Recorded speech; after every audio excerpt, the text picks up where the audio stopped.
Hello and welcome back to Geek and Speak, the Geek and Seek podcast. This is kind of a new staple of the channel. We've done this for the last couple sets, Steven and I. Steven, say hi to the people. Hello, people. We are going to be doing a top 10 video of our top 10 favorite cards from the upcoming set, Phyrexia All Will Be One. It is coming out this Friday, I believe. Pre-release was just this last weekend. And so what Steven and I do is he and I each make our own top 10 video. Then we moosh it together and we average it out so that, any cards that we had in common are at the top of our list. And then any cards that we other had, they'll be towards the bottom. So with that said, we're going to have some honorable mentions because our lists aren't the same. Steven, do you want to do your couple honorable mentions first, or do you want me to do it? You can start. I don't care. Okay. My couple, I had three honorable mentions. So these were cards that I had lower on my list, so they didn't make our overall top 10. My first one is All Will Be One. So this is an enchantment for 3 red red that says whenever you put one or more counters on a permanent or player All Will Be One deals that much damage to target opponent, creature and opponent controls, or planeswalker and opponent controls. What's really scary about this card is that there's a couple infinite combos that go with it, which is kind of terrifying. But if you play it fairly, like if you just play it like without the infinite combos, it just becomes a really fun burn piece. And I think it'll be really fun in like a Torbrand deck or a Perforos deck. So I think it'll be fun if you just play it fairly. But if you play it with infinite combos, then all of a sudden it's really scary. My next one is Shieldred's Edict for 1 and a black. It's an instant that says, choose one. Each opponent sacrifices a non-token creature. Each opponent sacrifices a creature token, or each opponent sacrifices a planeswalker.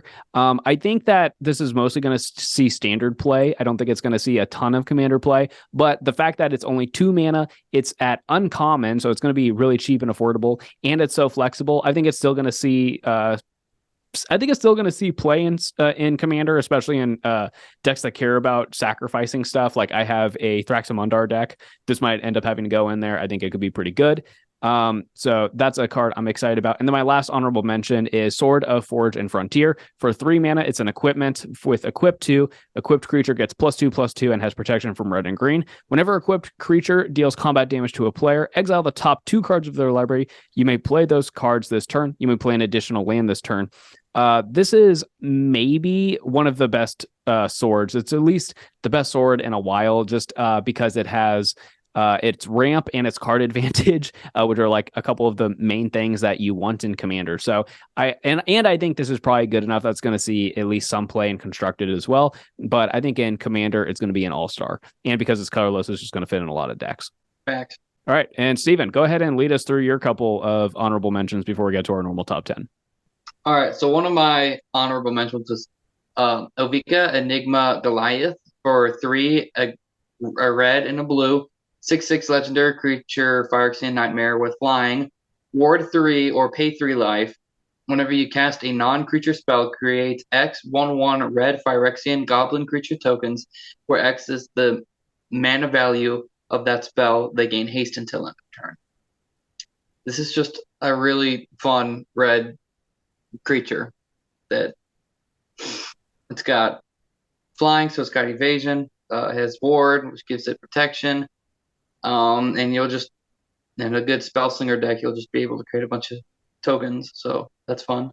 Another honorable mention of mine is Encroaching Mycosynth for 3 and a blue. It's an artifact that says non-land permanents you control are artifacts in addition to their other types.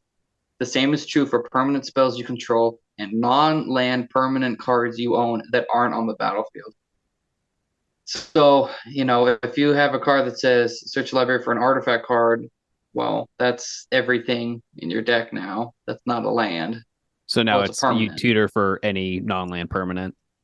Yeah, basically. I could It's see some very pretty niche, but I feel like the ceiling on that is very high. Like the crazy things you can do with that are probably pretty cool. probably, yeah. And I have 2 more left. Blue Sun's Twilight. For X and blue blue, it's a sorcery that says gain control of target creature with mana value X or less. If X is 5 or more, create a token that's a copy of that creature. You know me, I like tokens, so that'd be pretty cool. And I just feel like it's just a reasonable amount of mana to gain control of a creature. And having the chance of creating another copy of it is also pretty cool. And then the last one I had is Phyrexian Arena.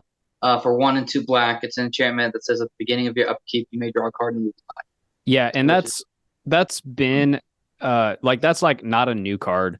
But it's the first time it's been printed in standard in like since I think 2009 or something. So just that gain put back into standard, and I think it's the promo that comes with if you buy like the $40 bundles or whatever. I think this is the promo foil that you get with it. So that's just gonna like this is it less so nowadays because it's kind of been power crept out of the format, but it used to be like a major staple in black decks and commander. So the fact that it's getting back into standard and it's going to be that promo, I think it's going to make it really cheap and affordable so that anyone like it was like a $15-16 card, and I think it's down to like $7 now. So like the people who want it now should be able to afford it for any of their black decks. yeah, it's just a great black enchantment that helps you with card draw. That's it. For sure. All right. So now we will go ahead and jump into our actual top 10. Steven, would you like me to tackle the first card or do you got it? I can tackle the first one. If I can pronounce it correctly. It's your moon gauntlet. It's a I think it's Icar Moon, but potato. potato, whatever. It's for 2 and a blue. It's an artifact that says planeswalkers you control have 0 proliferate and -12. Take an extra turn after this one. Whenever you cast a non-creature spell, choose a counter on target permanent. Put an additional counter of that kind on that permanent. This card is bonkers. I think if you are playing any kind of Super Friends deck, any kind of Planeswalker deck, this is an auto include, assuming you're playing blue. A lot of the better Planeswalkers are blue, so you probably are playing blue if you're playing Super Friends. But the fact that your Planeswalkers just now have for 0 proliferate, so then all of the loyalty on all of your Planeswalkers is going to go up 1, right? So then it's like, say you have like one Planeswalker and it has an ability that just like none of its abilities help you in that situation. So you choose that one to 0 and that proliferates all of the other ones. So now all of your other Planeswalkers, it's like, okay, they're 1 higher. So now I can rethink which abilities I want to use at any time. And then, if you're playing a deck like that and you also have green, means you might have doubling season, which if you couldn't already get to their ultimates, now you can. And now it's also going to give you the option to take a lot of extra turns. And then, a lot of those decks also have non-creature spells. Your planeswalkers themselves count as non-creature spells. So then you're going to be able to put those extra counters on. This is insane. This is just absolutely insane. I don't know if this card is quite as good as you think it is. I mean, at least looking at our play group, none of us really play planeswalkers a whole lot. We might have 1 or 2 in the deck, but we rarely see them, and no one has. Yeah, we don't have we don't have a Super Friends deck in our play group normally. I've been thinking about rebuilding I have 2 Atraxa decks. I have one that's like a janky energy counter theme, and then I have another one that's like a stronger build. And I'm thinking about making that one more Super Friends, making it more Planeswalker focused. But yeah, we don't have I think in our group, this card's actually not going to do much.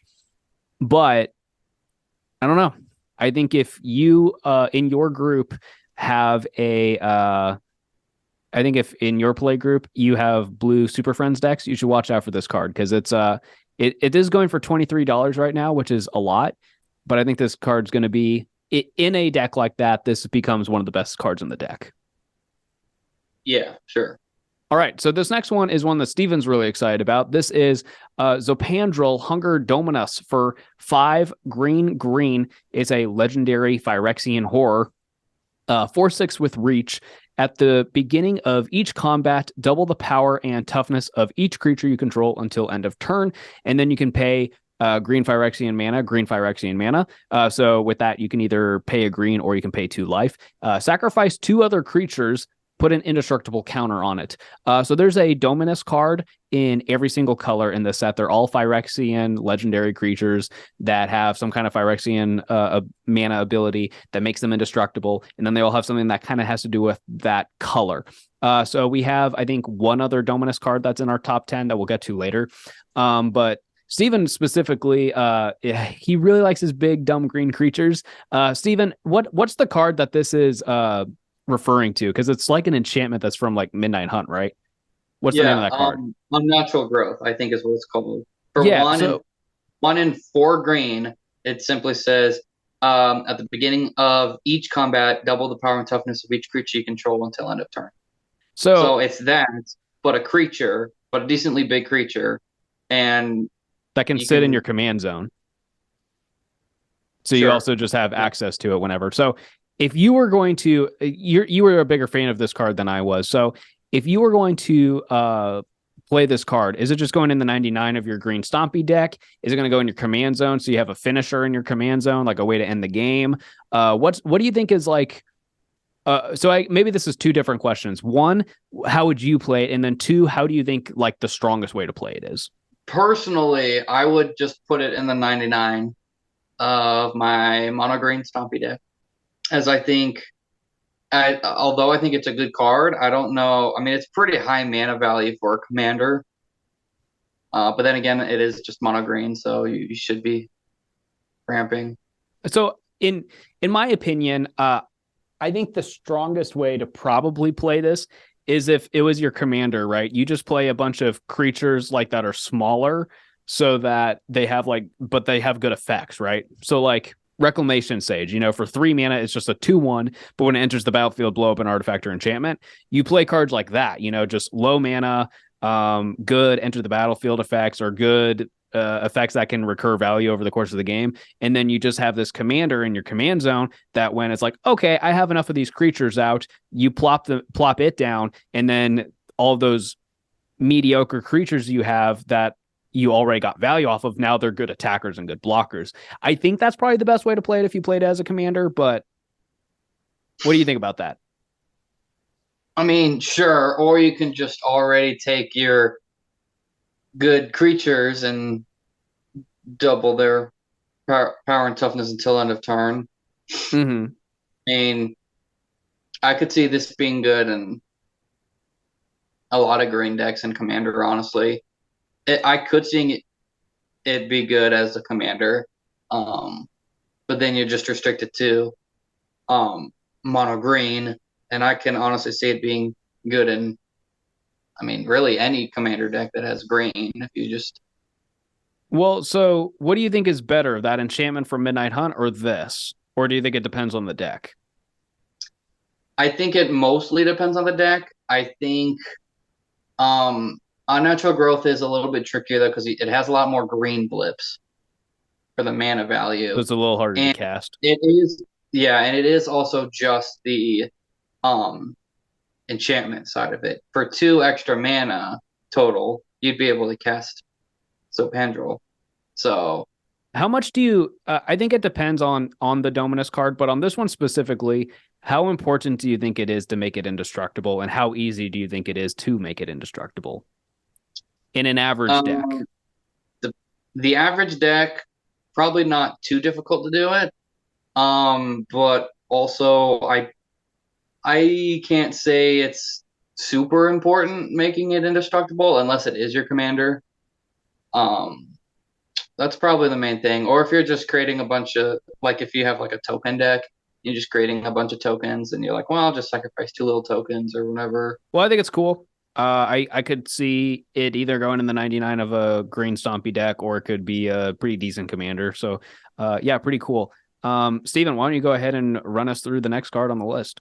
All right, the next card on the list is Inktus Grand Metatect.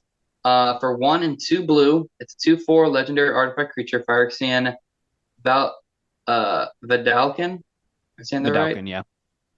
Other blue creatures you control have, whenever this creature becomes tapped, draw a card, then discard a card. Other artifact creatures you control get +1/+1. And for 1 blue Phyrexian mana, until end of turn, target creature you control becomes a blue artifact in addition to its other colors, and types activate only as a sorcery. Yeah, I'm really excited to play this card. There's a few infinite combos with it that like you can just like draw your entire deck, which is pretty funny.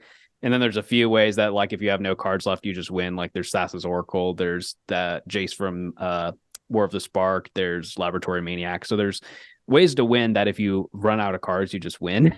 So there's a couple infinite combos with it. But I also think if you're just playing like a blue creature based deck or a blue artifact based deck, that even if you're not trying to go infinite with it, it's going to just give you a lot of value. And it's just when that creature becomes tapped. So yeah, you can have synergies where, oh, I'm tapping a creature to do this. Like if you're playing like, I don't know, a lot of the vehicle cards are in blue. So when you crew vehicles, that taps them, right? But then also if you are just attacking, it incentivizes you to play aggressively, and it gives your artifact creatures +1/+1. So it kind of incentivizes aggressive play in blue creatures, which is not something we see too often. So I actually really like the design. It's card advantage. It encourages aggressive play. It has infinite combos that you can go with it, but even if you play it the fair way, right? If you don't go infinite with it, it's going to give you great card advantage. And then it also gets better if you have a decent amount of ways to get cards back from your graveyard in some kind of way. Because then those cards you're throwing away aren't actually like permanently gone. Yeah, I do think it is just a pretty solid card, and if you're playing blue artifacts, I would say definitely include it for sure. Yeah. All right. Yeah, not much else to say about that one. It's really strong and it's cool. So next one is a card that I was recently doing a tier list for all of the new commanders on Phyrexia All Will Be One. And a lot of the cards that we're talking about today are in that video. So if you want more information, check that out. But here's one that it grew on me the more I thought about it. And now I'm really high on this card. So this is, what are we at? 10. This is number 7 on our list. This is Slowbad Iron Goblin. For 2 in a red, Phyrexian Goblin Artificer, legendary. It's a 3/3. And then you can tap it to sacrifice an artifact at an amount of red mana equal to the sacrificed artifact's mana value. Spend this mana only to cast artifact spells or activate abilities of artifacts. So this gets really good in a lot of decks, actually. The deck I'm most excited to play it in is my Osgir the Reconstructor deck. So it's a red-white artifact matters deck, but it plays a lot with the graveyard. So this is really good because you're sacrificing artifacts, so you're putting them in your graveyard, and then Osgir can bring them back doubled. When you're sacrificing those artifacts, you're getting the mana for it, which then helps pay for bringing them back with Osgir. So that's what I'm really excited to do. But it also just gets good if you are playing a lot of artifacts that like care if they like when this artifact, like there's Steven, what if you know the name of this card, let me know. But like there's a bunch of like 2 mana artifacts that say like when they enter the battlefield, do this, and when they leave the battlefield, do it again. So that it gets good with cards like that. Do you remember the name of any of those? No. But you know what I'm talking about, right? I know what you're talking about. Yeah, so it gets really good with that. And then I think it also gets better in if you have like artifacts that have like mana sink. So like if you have like is a Staff of Domination, that artifact that has like 5 abilities, if you like play something like that and you just like, oh, well, I can just start sacrificing a bunch of artifacts and dumping mana into stuff and getting value off of all that extra mana. So I think this, and then if you wanted to play it as your commander and not just in the 99 of a different artifact deck, then it gets interesting because then I think you have to start playing Gen cards because you're restricted to mono red. So you can't have white cards, you can't have blue cards, stuff like that. And I think it would force you to play some really fun Gen cards that people don't always think about. But Steven, on episode 11 of Upkeep, our Commander gameplay series, which is coming out, what day is that coming out? March 17th. Is when that game comes out. We just filmed it. Steven, you just built a red-blue artifact deck. Is this something that you would think about playing in that deck? Well, I don't like the idea of sacrificing permanents. Also, that deck has a lot more blue than red mana. So, do you think in that deck specifically, then, do you think you would just have too much of a hard time utilizing all that red mana? partially, but also I, at least in my deck, I don't think this card would specifically be as good as it would be in maybe a deck that you would use. Yeah. Yeah, I I'm think not I trying think to sacrifice specifically in my hand. Osgear. I think if you have an Osgear deck, it's an all-star in that deck. But also if you played it as a commander, I think it would be really fun. All right, Steven, why don't you go ahead and run us through the next one? All right, the next one is Green Sun's Twilight. For X and green, it's a sorcery. Reveal the top X plus one cards of your library. Choose a creature card and or a land card from among them. Put those cards in your hand and the rest at the bottom of your library in a random order. If X is five or more, instead put the chosen cards onto the battlefield or into your hand and the rest of the bottom of your library in a random. Um, I love so it. this is of the Twilight cycles. This is the second of two that we have in our top 10. This is the only other one that we have other than well, Steven had an honorable mention of the blue one. Um, but yeah, what do you think the best way to utilize this card is? Because you were a lot higher on this one than I am. I mean, I think it's good. I think it's good, but you were a lot higher on it than me. What got you so excited about it? I mean, the best way you can utilize this is, I mean, imagine you have a really big creature in the deck. I mean, with this card, if you'd be able to cheat it into play, especially if you can get some card advantage with scrying and like you know what the next few cards are going to be. Yeah. And then you do it, and then it's like, okay, well, here's a 10 mana creature that I only paid 5 mana for. You'll also be able to get another land from it, possibly, potentially. Hmm. Yeah, I think worst case scenario, it's if you build your deck in a way, right, that you're mostly lands or creatures, like that's like the main bulk of your deck. I think you're always going to get good value off of it because I'm always scared of cards like this because there's a chance that you get nothing, right? Yeah. Like there's a chance that you spend 4 mana on this and you don't have a land or creature there, right? It's just enchantments or instants or sorceries or something, you know? So there's always that chance. But I think in a lot of the decks that would want to play this, you're only running a handful of those, like right, like you're probably playing Cultivate, you're probably playing Rampant Growth, but like other than that, you're probably mostly playing creatures and lands. So like I could see that this is good, but sell me on this. In those kind of decks, you want to be playing lands and you want to be playing creatures. So do you think that this being a spell in a deck that cares so much about that, do you think that the selection or slash card draw of this is good enough to just include as opposed to just playing something that's going to push the main point of your deck across? Do you think that it's good enough to do that in most green decks or most creature based green decks? I still think it'd be fine to play. And I mean, I mean, again, you'd still be playing a few sorceries and instances probably, but if most of your deck is still going to be creatures and lands, I mean, I'd say it'd still be fine. Yeah. All right. So next one is one that I'm really high on. This is number 5. This is Mondrak Glory Dominus. So this is the second Dominus card that we were talking about today. So for 2 white, it's a 4/4 Phyrexian horror. And it has maybe my favorite art in the whole set. It is terrifying and gorgeous at the same time. It says, if one or more tokens would be created under your control, create twice that many instead. So it's the exact same thing as Anointed Procession, except now it's a legendary creature, so it can sit in your command zone.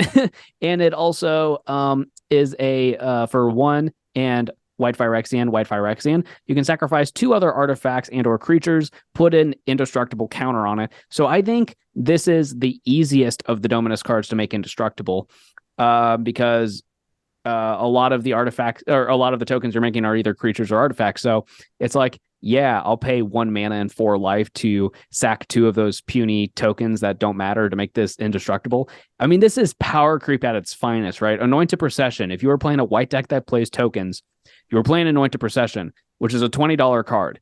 This is that, except better because it's a creature and it's legendary. So if you're mono white, it can just go in your command zone. This card is insane. Yeah, it's pretty good. Just pretty good. Okay, so Steven, you have a token deck that you played in episode 4 of Upkeep. It's not white, all right? But think about it like this. If you were playing white in a token deck, can you think of a situation where you would not run this? Or is this just an auto include if you're playing tokens in a white deck? Like even if it's not the commander, if you outside of if you're playing mono white tokens, maybe this is a good commander. But it just in the 99, if you're playing a token deck and it has white in it, why would you not play this? It's expensive. It probably will be. Yeah, well, right now it's like currently said, going. It's anointed, like you said, it's anointed 15, but better. Yeah, Anointed Procession is already like a $19-20 card, something like that.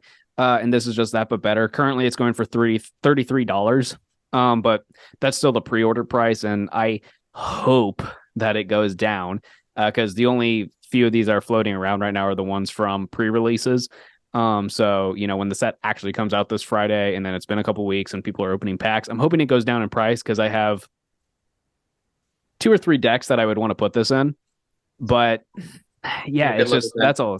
It's a really expensive card, but it's cool. But let's pretend price doesn't matter, Steven. Is there a situation where you don't run this if you're playing a white token deck? Probably not. I mean, do you think that's okay? Do you think it's okay that they just take already good cards and then just print versions that are just strictly better? Or is that like a dangerous line to walk? I don't care.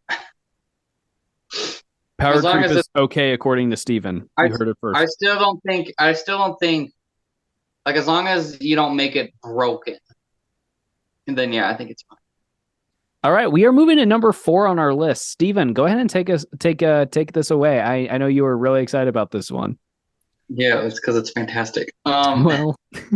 This is Trianex Rex for 4 and 3 green. It's an 8/8 Phyrexian dinosaur that cannot be countered. It has trample, ward 4, and haste, and toxic 4. That's it. It's great. Oh, that's all?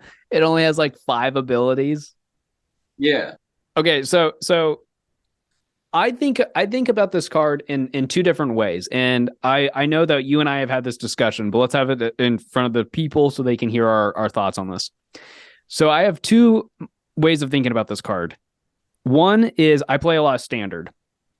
And if you're going to play a 7 mana green creature, the best one in standard right now is still Titan of Industry. Because Titan of Industry comes down and immediately does something. Right? But Titan of Industry will rotate out of standard before Tyrannus Rex does. So then I see, okay, well, if you still want a 7 mana green creature, this is strong. So I could see it, even though it's kind of hard to cast because it specifically has 3 green pips. But then I think about it in the context of Commander, and I have the same concern. The only thing I can think of immediate impact is, yes, it gets to attack right away. It has haste, and it has trample, and it has the toxic 4. But if you are not playing a proliferate deck, if you're not playing a toxic deck or an infect deck or something like that, how is this that worth it? Right? Because a good way to get around ward is a board wipe. If you drop a 7 mana 8/8 that's giant, and eventually, if it gets to stick around, is going to kill everyone with poison, wouldn't someone find a board wipe and just kill it? So if you are not caring that much about toxic, right? Because I think in like a toxic deck, if you're playing poison, infect, something like that, this card's awesome. But if you're not playing a deck like that, how worth it is it to play this thing? Well, first of all, I still think it's above like the curve, right? Well, it is. I mean, it's a 7 mana 8/8 with a bunch of abilities. So it's definitely above the curve, but it's like there are cards that are 7/8 mana and you just win the game. This is 7/8 mana. Here's a power crept creature. So, but continue. I'd rather kill someone with force than a cheap, tricky way to win. Sure. That's just my play style for the most part. But do you understand my point? Like it doesn't. But you understand my point, right? Like it doesn't have like an enters the battlefield effect. It doesn't like blow anything up when it comes down. It's just a big beefy boy that like if you don't care about the toxic, how relevant is it? Like, are you just going to run this in a green stompy deck? Because I mean, at this point, the 6, 7, 8 mana drop slots in those decks are really crowded because there's so many all other awesome giant creatures. So I mean, is this good enough to compete with some of those other cards? That I can think of, I would say so, yeah. So like your main one is your Ronos deck. You're gonna run this in Ronos? I would like to add this in Ronos. I All also right. just don't have a lot of creatures with haste.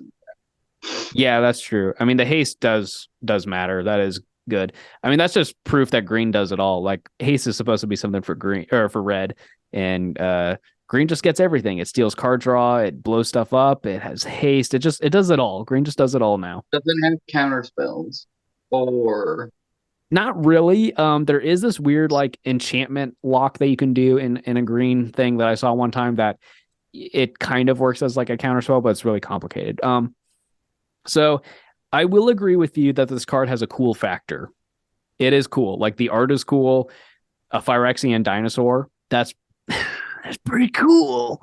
And then obviously it being 7 mana, 8/8 with all these effects. It's definitely powerful. I'm hesitant to spend like the $9 or whatever this card is going for right now because I'm not completely convinced it's worth it. I think there's others. I don't think it'll be that much money. I think it'll go down. I could see it being 5, maybe $7 for a little bit, but I mean, I'm not sure this card would get a lot of standard play. I think there's a Um, chance. Like I think enough pieces are coming together that mono green might become a thing again in the near future. It hasn't been a thing since the last standard rotation. I think mono green could become a thing in standard again, in which case then maybe when Titan of Industry rotates out of standard, maybe it has a shot. But until then, I don't think so. But I will defend it. If you are playing an infect deck, this card's awesome. yeah. All right, so number 3 on our list. This is a card that has gotten plenty of talk around the internet. We've talked about it a lot. We talked about it in the last episode of our podcast, which you should go check out. We were talking about the ban list for Commander. This is a card that Steven and I were both pretty scared of, but excited for. This is Elish Norn, Mother of Machines, for 4 and white. It's a 4/7 with Vigilance, legendary Phyrexian Praetor. If a permanent entering the battlefield causes a triggered ability of a permanent you control to trigger, that ability triggers an additional time. So it's Panharmonicon. And then also, permanents entering the battlefield don't cause abilities of permanents your opponents control to trigger. So it's like a non-harmonicon, if you will, a the anti-harmonicon. And so I think we've gone back and forth on our overall stance on this card. I'm still of the opinion that if this is in your command zone, that's kind of toxic because if you look at like EDH track, all of the most played creatures in Commander all have entered the battlefield effects. So this just like turns off the point of most creatures in Commander. So if this is in your command zone, it's kind of toxic. But if you're just playing like a control deck or a stacks deck or something like that, I think this is actually like, and it's just in the 99. I think this card's really sweet. If this was in the command zone playing against me, I will use all of my efforts to kill that person first. But if it's just in the 99, I'll be like, okay, cool. And I'll figure it out later. Until they play that spell. Yeah, and then they'll play and I'll be like, well, there goes half my creatures. I gotta figure out how to get rid of that. But yeah, what do you think about Steven? Because this was a card that was on both of our list. What do you think about this card? It's only on my list because it's scary. Like, I would personally never play this card because I'm not a jerk. And if someone else played this card, then it's like, well, that person's gonna get it next. Yeah. I'm gonna swing like my giant 8/8 with Toxic 4 at them, you know. Yeah, and what are you gonna do? Block with your 4/7? I don't think so. Okay, okay, you say that, but let's be honest. A 4/7 with Vigilance, that's quite the dump truck. That's quite some cake we're talking about, all right? That thing can block for days. Not the 8/8. I know, but I'm just saying, like, on average, you're going to be able to block most of the important creatures in Commander, which I think is where this card's going to get played. I don't think this card's going to get...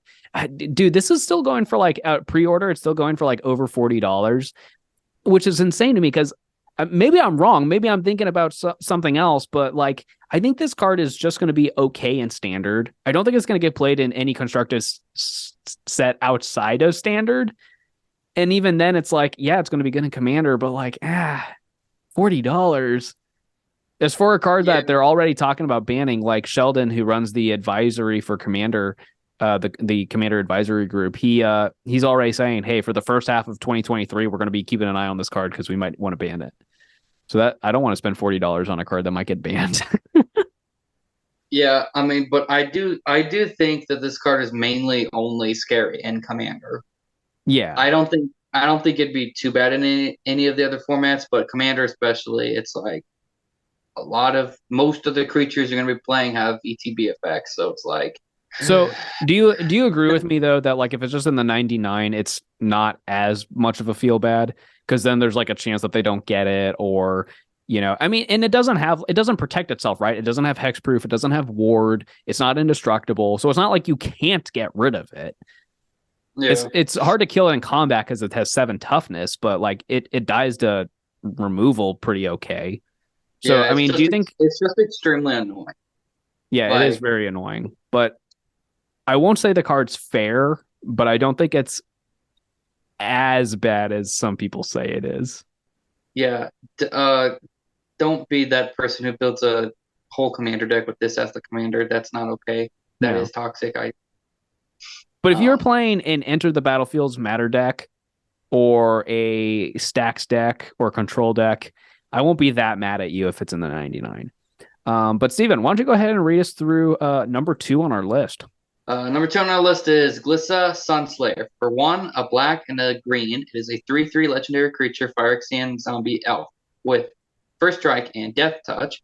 Whenever it deals combat damage to a player, choose 1. You draw a card and you lose a life, destroy target enchantment, or remove up to 3 counters from target permanent.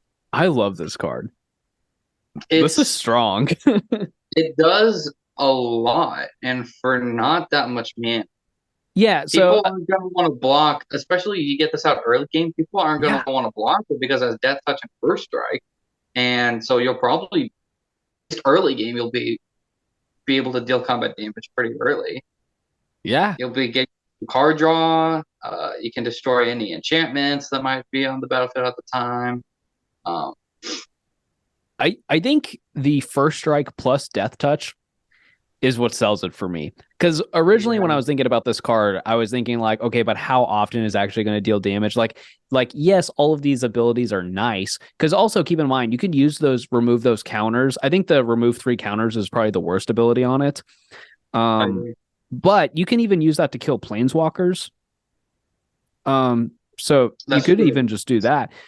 So I think most of the time you're just going to draw a card, but if you're playing this in Commander, which I think is where it's going to get most of its play, there are a lot of pesky enchantments you'll want to blow up. But I remember reading this and being like, yeah, but how often are you actually going to get to deal damage to someone? But I mean, the first strike plus death touch, this thing is going to kill everything in combat unless it has indestructible. Or it also has first strike or double strike. So this is going to kill almost everything in combat. So people are going to have to make the hard decision. It's like, do I just let this 3/3 hit me or do I lose my creature? And we all know how greedy Commander players are. A lot of them are just going to let it happen. They're going to want to keep their creatures. They're just going to take the 3. So I think over the course of a game, especially it is legendary, so it can sit in your command zone. I don't know how good of a commander it is necessarily, but if it is in your command zone, you get it down on turn 2 or 3, you're going to consistently get to draw several cards off of this thing at the least. Yeah. Yeah, no, it's a great card for sure. I'm also kind of excited to try it out in standard. I don't know how good it's going to be in standard, but I think we have enough. I think at least it's going to be a good sideboard piece. Like if you are in a matchup that it's like either like a control deck, so you need to like try to outdraw them, then the card draw is good. Or if you're playing against a deck that runs a lot of enchantments, which there are a lot of good enchantments right now in standard. I think that there are certain matchups where maybe this is at least a sideboard card, if not like a main board card. But even then, a 3/3 for 3 mana first strike death touch, that's probably good enough that you could mainboard it. I don't know. I'm excited to try it out in standard, but even just in commander, whether it's a commander or in the 99, I think it's going to be good. All right, so we have one more card on the list. This was, I think this was Steven and I's both number 1. Is that right? Yes. Yeah. All right, so this is Nissa, Ascended Animist. So this is completed Nissa. Finally, I hate her. I'm so glad she's dead. Kind of. She's kind of dead. So for 3 green, Phyrexian green, it's 7 loyalty, but it has completed. So if you pay 2 life instead of those Phyrexian, instead of the green for those Phyrexian mana, you can cast her for less mana, and she comes in with fewer loyalty. So she's either a 7 mana planeswalker with 7 loyalty, a 6 mana planeswalker with 5 loyalty, or a 5 mana planeswalker with 3 loyalty. So she's very flexible, which that by itself makes her pretty good, just that she's flexible. And then she has +1, create an XX green Phyrexian horror creature token where X is her loyalty. By the way, I double checked. That does not scale. So it's just however big it is, it just stays that big. So it's not like, oh, she gets more or less loyalty, so the creature gets bigger or smaller. It's just like that. The creature just stays that size. And then -1, destroy artifact or enchantment, which again, we were just talking about how many pesky enchantments are running around. So this gets rid of those. And it's only -1. So no matter which mode you cast her for, you can use that right away and her not die. And then finally, her ultimate -7, which if you cast her for the full 7 mana instead of completing her, you can do this right away. Until end of turn, creatures you control get +1/+1 for each forest you control and gain trample. Which, if you're in mono green or you're just a deck that has a lot of forest because you have a good mana base, like you're playing the shock lands or lands that or dual lands that have like the triomes or whatever that have the forest card type, even if they're not like basic forests. This just wins games. This is like a backup Crater Hoof, except it's more flexible because it does other things than just overrun your opponents. This card's awesome. If you don't cheat it into play, you can if you don't play it with the For completed, you use it with the mana instead of paying the life, you can ultimate her right away. You can ultimate it right away. Yeah. So I would say very few planeswalkers are like that. Yeah. And again, it's an ultimate that's just going to win you the game a lot of the time. Yeah, this is also, I would like to put this in my mono green deck as well. Yeah. Yeah. So you're kind of the Geek and Seek green guy. You probably play green more than anyone else on Geek and Seek in our Commander play group. Statistically, that is probably true. Yeah, we'll find out when we do the stats episode at the end of the season. But what are your thoughts on running this? Is this an auto include in all mono green decks? And then also, what are the likelihoods that you just play this in other decks that aren't mono green? They just have a lot of forests. For mono green decks, I would say yes, because again, if you pay with the land instead of paying with the wife, you should be able to ultimate it right away. If not, you'll either get a pretty big creature, a pretty decent sized creature, or you'll be able to destroy a target artifact or enchantment, and Nissa will still have a lot of loyalty still because it's only -1. This is just a good card, period. Yeah, so I mean, even if you just did like for 5 mana, right, and she comes in with 3 loyalty, she can still do the +1, and then she would get a 4/4 token, or you can just -1 and blow up an artifact or enchantment. Which again, there's a lot of powerful artifacts and enchantments in Commander. And again, I'm not convinced that this is going to be that playable outside of Commander, but yeah. Well, what was your thoughts on playing it outside of mono green? Like, do you think like if you had like you have an Idrix and Nev deck, right? So would you play it in there, or you have another? Don't you have another 2-color deck that's green? Like your Tovolar deck. Would you play it in any of those decks? I think in my Simic token deck, I'd say it's more likely because oh yeah, I guess they also +1 creates a token. Creating tokens. Yeah. And it does help for with again the ultimate, of course, and I would say my token deck is a maybe, but leaning more towards yeah. Like you could definitely play it. I would not put this in. I would probably not put this like in my Tovolar deck, my Werewolf deck. Okay, and what's the reasoning for that? Largely, it doesn't fit the theme. creating a big token doesn't really matter. And I feel like if I'm only using Nissa for its ultimate, I feel like there are other cards that I could do that would be better. That's true. I mean, there's cards that are literally just like Overrun is a card, or Triumph of the Hordes. You could run Craterhoof Behemoth. Like, there's so many other cards that just do that. But Nissa is more flexible than those cards. Like, those cards just do the one thing. Nissa's Yeah, more flexible. right, right. Yeah. Well, I think that's going to do it for our top 10. If there are any cards that you guys really like that we did not talk about today, let us know in the comments down below. I think Steve and I are kind of on the same wavelength when it comes to this set. But Steven, what do you think about this set overall, as far as what it's bringing to the table for you as personally as a Magic player?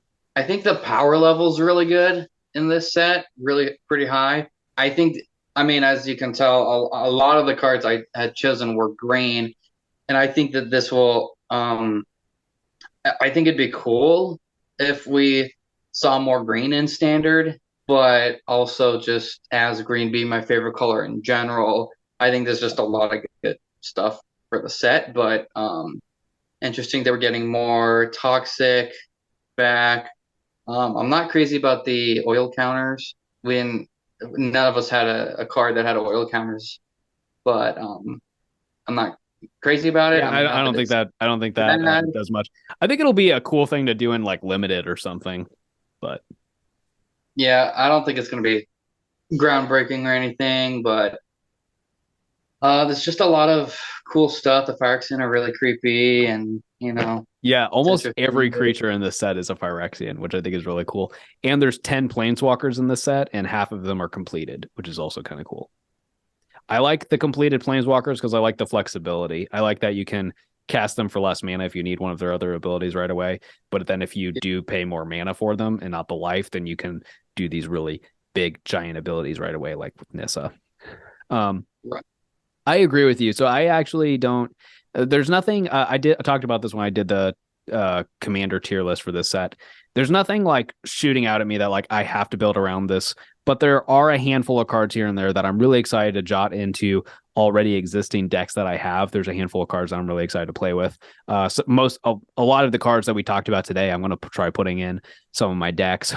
And I actually really like the new toxic mechanic. I was really scared because I was like, they're probably going to bring back poisonous or they're going to bring back infect. And I'm really scared about that. But I think toxic is probably the most fair version of that. But that mixed with proliferate, there's so many new cards with proliferate. I think it's actually making like if you are going to play infect in commander, I think this is making that deck a lot better, but not broken. I'm actually of the opinion that Infect in Commander isn't actually that scary because, yeah, it's only 10 poison counters that you need to kill someone, but you have three opponents, right? So what's probably going to happen is you're going to kill one opponent, and then all of the other opponents are like, that guy's got to go, and they're going to kill you.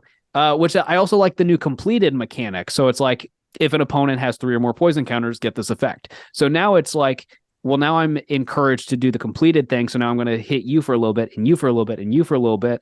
So it encourages you not to just team up on one person right away. It encourages you to spread it out. So I actually think that infect is like, or poison counters just in general aren't that unfair. Like I think people are more scared of them than they need to be. But if you want to build that deck, I think that this set is giving you a ton of awesome new stuff to make that deck cool.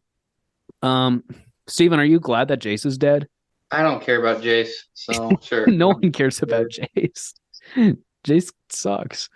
Well, we are really excited to play with some of these cards again. Let us know in the comments down below. What are some of your favorite cards from the set? What cards are you most excited to play with? Steven, are you gonna try going to play any limited with this, or are you just gonna pick up the singles you need? Are you going to pick up either of the precons for this set? Oh, I haven't even looked at the precons. So I don't know about that. Most likely I'll just be getting singles here and there. But Yeah. I mean, if you ended up getting like a box and you were like, hey, let's like draft or play sealed or something, like I totally would. I'm on the fence. I'm not convinced that this is going to be like an awesome limited set, but I'm gonna kind of wait and see. I didn't get to go to pre-release for this set, so I'm not sure, but I think it might be really fun for limited, but I'm not sure. But thanks again for watching, guys. We will catch you later. We will probably find another podcast or two to do in the near-ish future, but otherwise, starting in I think April, we will start doing a new episode every other week again, like we used to. But we will see you guys later. Make sure you're subscribed and hit the like button, share us with a friend, all that good YouTube stuff, and we will see you later.